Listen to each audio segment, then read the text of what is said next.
Hello, I'm Bayero Agabe. As we face the new society driven by data and information, Cyber Africa provides you a trusted platform. Here we understand how telecoms, the internet and the media are redefining our world.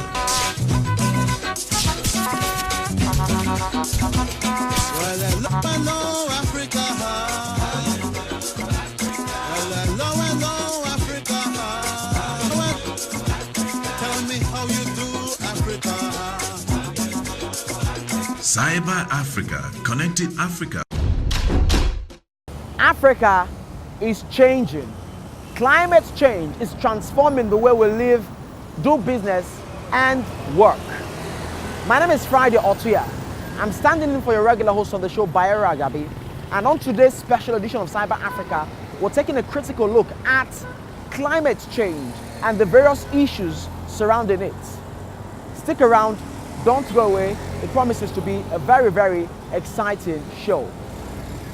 Stay tuned.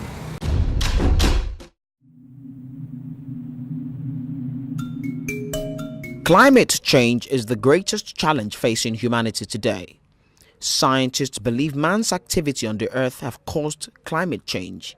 The evidence of climate change is clear.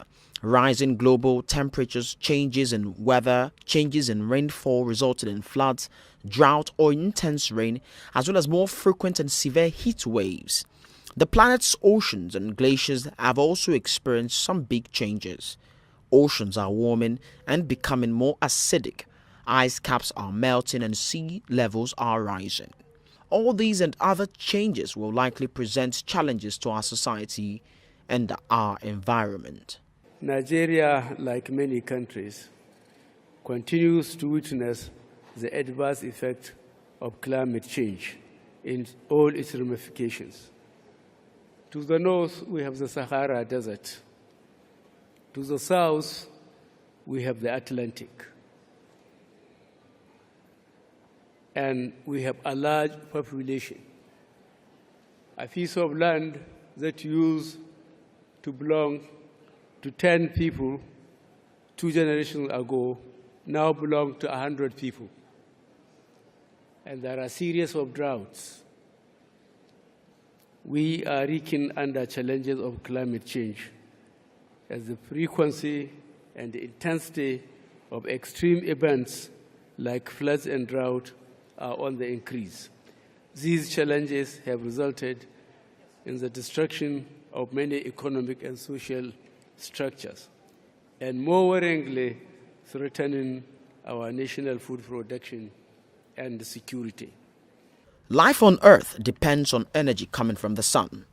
About half the light reaching the Earth's atmosphere passes through the clouds to the surface, where it is absorbed and then radiated upward in the form of heat.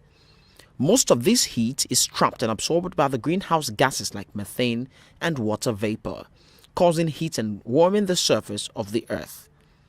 Most climate scientists agree that the main cause of the current global warming trend is human expansion of the greenhouse effect, which results when the atmosphere traps heat radiating from the Earth towards space. In the case of Nigeria, we have enormous challenges, and how can we take the opportunity of addressing some of the root causes? Deforestation in my country is huge, and what we have to do is to find the alternatives to why that's happening, whether it's for fuel wood or it's illegal logging. All of that we have to contend with. Africa needs a joint response to tackling climate change. Today, millions of Africans are affected by global warming and climate change. Yet millions more have not reaped the benefits that citizens of other countries with high carbon emissions have long taken for granted. Climate change can reduce African crop production by 10% by 2050. The effects of climate change are being felt all over the world, but not equally. In Africa, millions already feel the consequence of climate change, even though the continent has never contributed to the damage in the global ecosystem like developed countries with high carbon emissions have done. China, America, and India are the largest emitters of carbon into the Earth's atmosphere, which is a major cause of global warming and ultimately climate change. Africa can leapfrog over the damaging energy practices that have brought the world to the brink of catastrophe and build a future with a promise of green energy that would foster the rapid provision of jobs and a more sustainable environment. The window of opportunity for avoiding a climate catastrophe is open, but it is closing and closing fast. Now is the time to seize that window of opportunity. Together, we can build an increasing momentum for change to win the war against poverty and build a fair and prosperous world. In Nigeria, awareness about climate change has been few and far between. This is understandable considering the many socio-economic realities that the average Nigerian grapples with on a daily basis, and many of them, irrespective of socio-economic or educational status, do not appear to be concerned with the causes of climate change. When you talk about climate change, the weather is not the way it used to be before. You know, now the sun is hotter, and I understand that the pollutions from vehicles, from companies, from industries are affecting the climate. I think with the little experience I have got with this issue of climate change, I think maybe it's another development in a few years' time. I hope government will do something about it so that the disasters we are experiencing in some of these South American countries like volcano and the rest. I think recently we heard about, was it a rumor, one of the northern states, if I'm not mistaken. So I think government needs to come into this issue and do the needful so that the global warming, you know, that is giving us some signal that, you know, tragedy could strike anytime. If government can do something about it, we'll be able to overcome the climate change negatively. Nigeria and other African countries across the globe must join the global drive towards saving the environment. Sustainable development is tied to the concept of going green. Therefore, the Green Summit provides a focal point for all stakeholders to hear the actors speak, fully understand the trends, and address the issues surrounding the building of a sustainable environment in Africa. Climate change has brought with it social-political challenges that must be discussed comprehensively.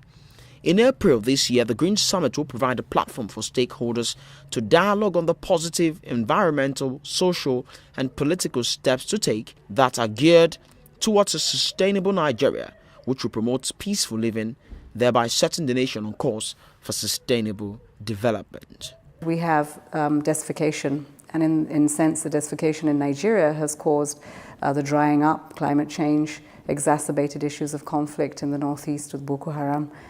We need to recharge Lake Chad that used to be, you know, so much more than it is today. At least as a child, I'd go across that on a hovercraft and think I was going to England.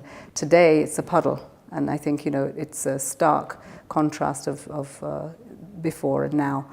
The Paris Agreement 2015 emerged after a lengthy series of negotiations about how best to tackle climate change. Nigeria has also announced ambitious plans to reduce greenhouse gas emissions. The Green Summit will afford the government the opportunity to interact with all stakeholders in agriculture, water resources, energy, transport, industry, security, etc., thereby availing the government of the necessary expert advice and grassroots opinion in order to take informed decisions that is in the best interest of the country. You've seen it all, you've heard it all. It's time to take action for the climate. That's it on Cyber Africa for the week. I'm Friday Otuya saying don't go away. Join us again same time next week for another very exciting edition of Cyber Africa. Bye for now.